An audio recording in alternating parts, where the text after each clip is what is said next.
I'm looking at you now with my awareness. And my awareness is focused on this tiny band of frequency, visible light. Therefore, I see you and I don't see beyond it. When my body ceases to function, then I'm no longer perceiving. My awareness is no longer perceiving through the body, and therefore through the limitation of frequency range of the body. Now it's perceiving in an expanded state. That's all that happens. That's all that happens. We have this great fear of death, but that fear of death is the result of an ignorance of life and what life is.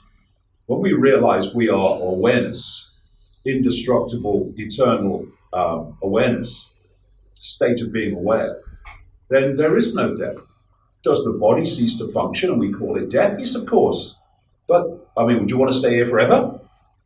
When you have infinity to explore? What? Oh no, I don't want to explore infinity. I want to work down the supermarket, right? Come on.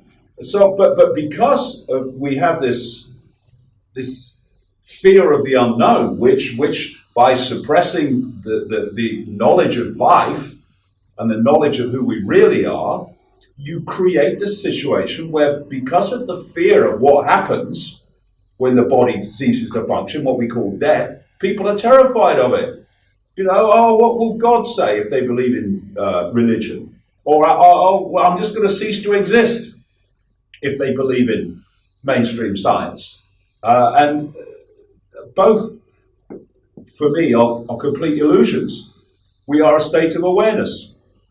When the body dies, we expand into a greater sense of awareness. This is what near-death experiences are. Just read them. I've read endless numbers of them, and the consistency is unbelievable. Where as soon as they quote, die, expansion of awareness. Why? Because they've left that vehicle which focused their attention in this band of frequency, this source of information we call the world. Because we don't live in a world. We live in an information source, which we are decoding into this reality.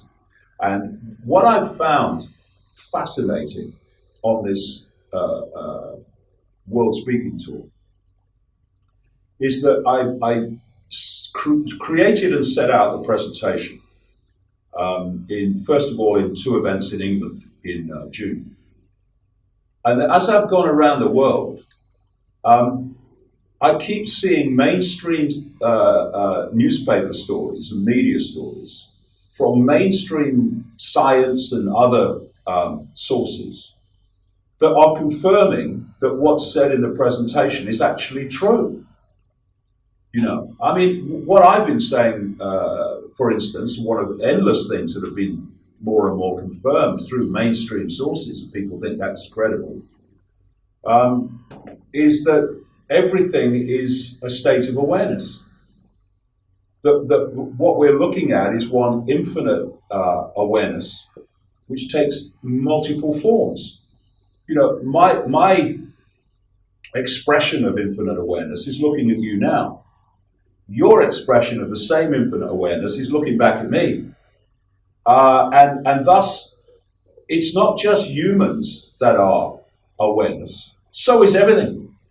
And there was a story just in the last week of a scientific study which concluded that trees have consciousness. Of course they do. And that they actually operate in sort of what we would call family circles and family groups. Now, this is the wonderful thing about this. Well, there's many wonderful things about this time, many challenging things about this time, but many wonderful things. And one of them is that the veil is lifting. That which created the veil is still trying to keep the lid on, but it's increasingly, if you use the analogy of the dike and the holes in the dike and putting your fingers in to stop that, there's too many holes for too few fingers now. This information is coming out. And that makes it a great time. And the other thing is that, the technology now that's coming out, computer technology or Wi-Fi, for all the dangers and stuff of that, it does give you an analogy to very simply explain the reality we're experiencing. For instance, if I said to someone who didn't know about computers that in this room, in the hidden, you can't see it, there is a whole global reality. It's a global reality that you can experience in Australia or America or Italy or Britain or South Africa. People that didn't know about computers, didn't know about Wi-Fi, and didn't know about the internet would say, "You're mad, I can't see it, where is it, where is it?" But because people know about computers, it's like, "Oh yes, I understand that, yes, you get a computer, you turn it into the Wi-Fi, and you get the internet and all that, that's cool, yeah, I know that, yes." But that's what the biological computer is doing. Because this universe is a quantum computer. Quantum computers which encode the information in the fabric of reality, in the energetic fabric of reality. And we are, I call it the cosmic internet. We are interacting with this cosmic internet, which we call the universe.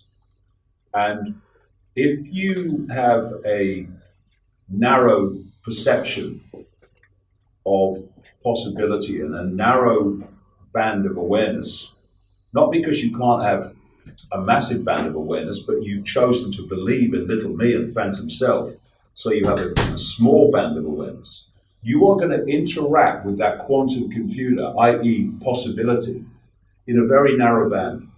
So what are you going to bring into your life as you interact with it? A very narrow spectrum or range of possibility. "Oh, my life's ever so boring, nothing ever happens to me." And then when you expand your awareness, not because you are Buddha, cross-legged on a mountain, because you that's who you are, but you just got to remember it. Now you're starting to interact with this quantum interactive cosmic internet in a much more expanded way. So as you do so, you are able to pull into your life from this cosmic well of possibility, vastly greater possibilities than you are when you're in that mode, because you're interacting with it on a much more expanded scale and breadth of frequency. Thus, you bring into your life amazing things, amazing coincidences, amazing pieces of good luck. And your life becomes an adventure instead of, "Oh, nothing ever happens in my life," because you are accessing a greater span of possibility than you are in that mode. Everything comes from that. Now, if you're a few and you want to control the many, do you want them there? "Oh, I see it now. I see what's going on." Or do you want them there? You want them there. And if you look at the process from when children come into the world to when people go out of the world, it's one long, incessant, unyielding, merciless process of perception programming. It starts with the parents. You come out of the womb, the parents are now influencing your perceptions because they've just downloaded what you're about to download. And therefore they're passing it on to you because they think that's what normal, that's what you should know. You then, in a ridiculously short time, after entering this world, now you're in a classroom. Now you're sitting at a desk and an authority figure representing the perceptions of the state is now telling you when you have to be there, when you can leave, when you can talk, when you can eat, when you can go home, when you can go to the toilet. And crucially, they're telling you what is and what isn't, what's possible, what's not possible.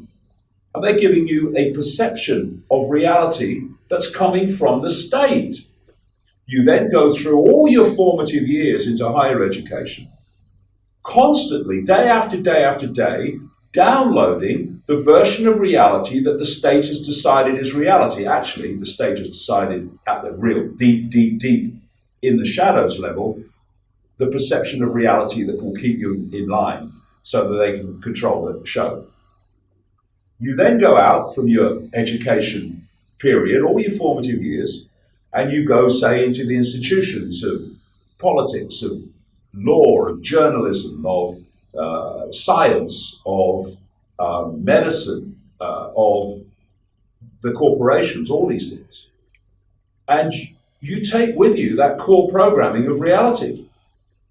And so all these institutions are peopled by those that have accepted the programming and accepted it so well that they did brilliantly in their exams because they told the system what it wanted to hear, thus they got good grades. Oh, good job. Oh, you're well programmed. Well done. You can have a job. So they are then constantly confirming to each other that this download of normal, which is a Stone Age freaking nonsense, is how things are. And so a journalist who is doing something about reality, not that they ever do, except very rarely, they won't go to someone who's studied it, say like me, for 25, 26 years. They'll go to a scientist and they'll get the state song sheet version of reality. If they're doing a story on health, they won't go to complementary practitioners who might have a massive amount of knowledge and success in treating this particular ailment that they're writing about. They'll go to a doctor and they'll get the state's version of that illness and how to treat it. And so we have this program, what I call the postage stamp consensus of normal, which is so narrow, it's beyond laughable. And that is the perception that dominates most people's perceptions of reality. So we have a situation where, according to mainstream science, the electromagnetic spectrum is 0.005% of what exists. Even within that sliver of frequency, visible light, this planet, equivalent to the perceived size of the universe, is the equivalent of a billionth of a pinhead by comparison. And yet we still have people going, do you think there's other life other than humans? And what? Are you kidding? That's the power of the program, the perception program. And when people like me say, actually, there's a non-human force manipulating human affairs, it's like, that's hysterical. What? But of course, because of the way the system works and the way the education program works and the way the media works, the mainstream media works, they've never heard that what we call the world is a tiny sliver of frequency. They've never heard that. They don't realize that when they look through their eyes, they're not looking at everything that they can see in that space in front of them. They're only seeing what exists within that frequency band. They don't know that. And if they did know that, they'd realize that the very question, do you think there's life other than humans, is ludicrous in the light of the tiny world that we perceive.